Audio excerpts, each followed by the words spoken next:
আসসালামু আলাইকুম রহমতুল্লাহ। ইসলামী আন্দোলন বাংলাদেশ অর্থাৎ চরমনাই পীর, যারা শরিয়া আইনে বিশ্বাসী, যারা ইসলাম প্রতিষ্ঠিত করতে যাচ্ছে, জামাতকে মোনাফেক বলছে, হঠাৎ করে তারা বিএনপির সাথে জোটবদ্ধ হচ্ছে এবং এইটা নিয়ে বিতর্কিত সৃষ্টি হয়েছে। তার দলে কি হচ্ছে, দেশে কি হচ্ছে, সাধারণ মানুষের মধ্যে কি হচ্ছে এবং সোশ্যাল মিডিয়াতে কী ধরনের ঝড় বইছে, আজকে এর বিস্তারিত আদ্যপান্ত বিষয় নিয়ে আপনাদের সামনে হাজির হয়েছি। অবশ্যই আজকের ভিডিওটি দেখতে থাকুন। আপনারা অনেকেই চেষ্টা করেন আপনারা মাত্র কয়েক সেকেন্ড ভিডিও দেখে চলে যান, কিন্তু আমি চিন্তা করি আপনারা কেন যে দেখেন না। পুরো ভিডিওটি দেখা আপনার জন্য জরুরি অবশ্য। কারণ হচ্ছে আপনি যখন একটা ভিডিও ওপেন করেছেন তখন অবশ্যই এই ভিডিওতে বিস্তারিত তথ্য পাবেন, কারণ ভিডিওর তথ্য তো আপনি কয়েক সেকেন্ডের মধ্যে দেওয়া সম্ভব না। যে ঘটনাটি ঘটেছে, কেন ঘটেছে, কি হচ্ছে বা এই ঘটনার ভবিষ্যৎকে, এই বিষয় নিয়ে আপনাদের সামনে আজকের যে আদ্যপান্ত বিষয় সে বিষয়টি বলছি। এখানে যে ঘটনাটি ঘটেছে বিএনপির জোটের ক্ষেত্রে এবং একটা ছবি ভাইরাল হয়েছে, মির্জা ফখরুল আলমগীর এবং বিএনপির অনেক নেতা সেখানে আছেন এবং চরমনের পীর এবং মাওলানা আতাউর রহমান অর্থাৎ যে চরমনের মুখপাত্র, তিনি যে কথাগুলো বলেছেন, গতকালকে সংবাদ সম্মেলন করেছেন, তিনি এই ছবিতে সংযুক্ত হয়েছেন। এর আগে আমরা দেখেছিলাম একটি ভিডিও ভাইরাল হয়েছে, সেটাতে ওই আতর সেন মাখায় দেওয়া হচ্ছে, এটা ঘ্রাণ পাইতে আসেন বলে এভাবে শব্দ হচ্ছে, অনেকেই ট্রল করেছে এটা নিয়ে। আমি এইটা নিয়ে কথা বলছি না, আমার কথা হচ্ছে চরমনাইয়ের পীরের অর্থাৎ ইসলামী আন্দোলন বাংলাদেশের মধ্যে যারা নিজ দলের নেতাকর্মী আছে তারা অলরেডি প্রস্তুতি নিয়েই ফেলেছে, যে অনেকেই বেশিরভাগই প্রস্তুতি নিয়ে ফেলেছে তারা দলকে ত্যাগ করে যাবে।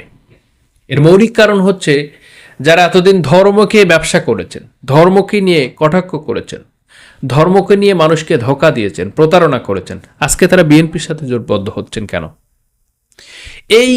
এই একটা মানসিকতা নিয়ে যারা এত আত্মবিশ্বাস নিয়ে, এত প্রসার মন নিয়ে, একটু প্রশস্ত মন নিয়ে যারা এতদিন পর্যন্ত ইসলামী আন্দোলন অর্থাৎ চরমনের সাথে সংযুক্ত ছিলেন, তারা দলকে ভালোবেসে মনে প্রাণে ভালোবেসে তারা সাথে ছিলেন, তারা বিভিন্নভাবে বিতর্কিত দেখছেন। তারা দেখছেন জামাত ইসলামের সাথে যাচ্ছে না, অথচ তারা বিএনপির সাথে যাচ্ছে। তাহলে এই অবস্থা কেন, এই দ্বিচারিতা কেন?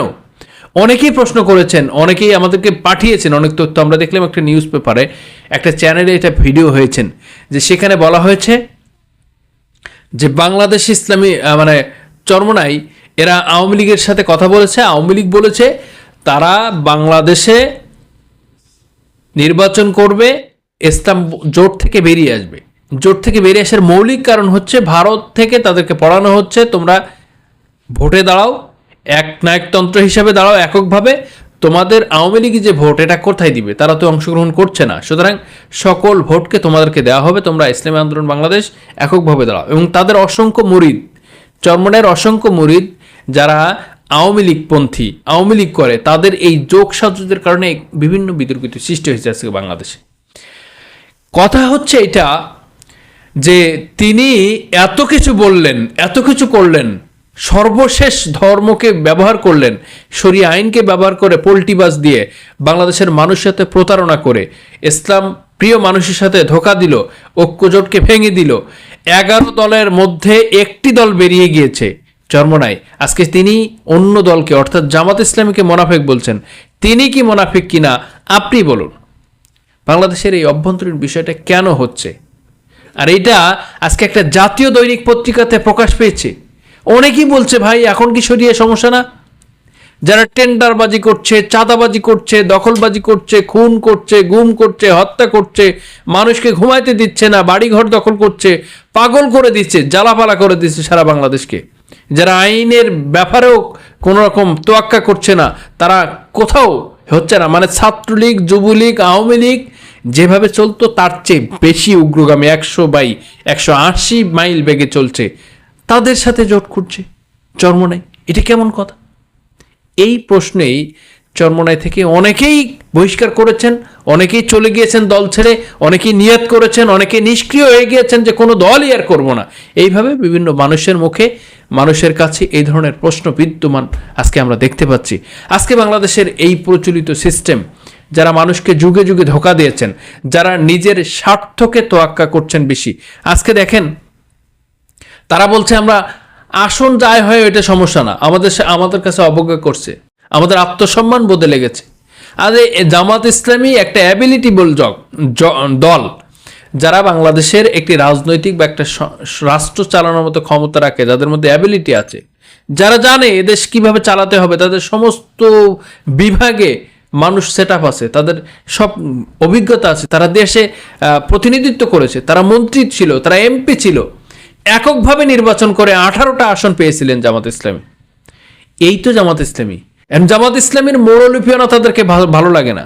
জামাত ইসলামের স্টিয়ারিং চেয়ার, যে ড্রাইভার সিটে তিনি বসে আছেন, এটাও তাদের ভালো লাগে না। মৌলিক যে বিধান, মৌলিক যে সমস্যা এখানেই, যে জামাত ইসলামীকে মানব, এই না মানার কারণে আত্মসম্মান বোধ, এটাকে আবার অনেকে এক্সপ্লেন করছে যে ইবলিস তো ফেরেশতাদের ওস্তাদ ছিলেন, ইবলিস ফেরেশতাদের শিক্ষক ছিলেন, সে মুআল্লিমুল মালাইকা, তারা শয়তানে পরিণত হয়েছেন। ইবলিস শয়তান আজকে শয়তানে পরিণত হয়েছেন, যারা ফেরেশতাদের শিক্ষক ছিলেন। আজকে যারা এত কিছু বলছে, আমরা পীর, আমরা এত এলেম ওয়ালা, আমরা এত বুজুর্গ, আমরা এত আধ্যাত্মিক রাহবার, এরপরেও তারা চলে গিয়েছে, এত আত্মসম্মান বোধে লেগেছে।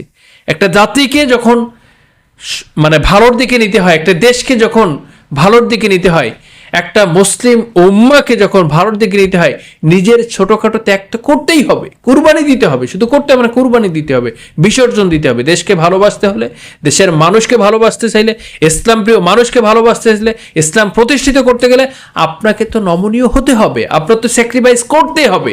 এটা সিস্টেম। আপনি যতক্ষণ পর্যন্ত ত্যাগ না করবেন, ততক্ষণ পর্যন্ত আপনি ভোগে আসতে পারবেন না। আর ত্যাগেই শান্তি, ভোগেই শান্তি নয়।